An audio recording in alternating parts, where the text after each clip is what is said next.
చుక్క ఆయిల్ లేకుండా street style పల్లీ చాట్ని మనము ఈజీగా ఇంట్లోనే ప్రిపేర్ చేసేసుకోవచ్చు.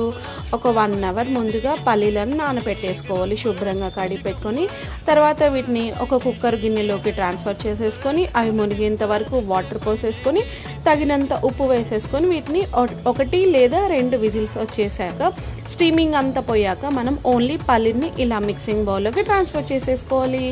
తర్వాత మనకి క్యారెట్, తురిమిన క్యారెట్, అలాగే ఎక్కువ క్వాంటిటీలో టమాటో, కొంచెం క్వాంటిటీలో ఉల్లిపాయ వేసేసుకోవాలి. అలాగే తరిగిన పుదీనా, కొత్తిమీర, మన రుచికి సరిపడా కారం, ఉప్పు, పిల్లలకి చాట్ మసాలా ఇష్టం కదా, సో ఒక 1/2 టేబుల్ స్పూన్ చాట్ మసాలా వేసేసి చివరగా మనము కొంచెం లెమన్ స్క్వీజ్ చేసేసి మొత్తం మిక్స్ అయ్యేలాగా మిక్స్ చేసేసి మనం కలిపిచ్చేసామంటే పిల్లలు వద్దు అనకుండా ఇష్టంగా తినేస్తారు. మళ్ళీ మళ్ళీ ఇలానే చెయ్యి అని చెప్పి మనకు చెప్పేస్తారు.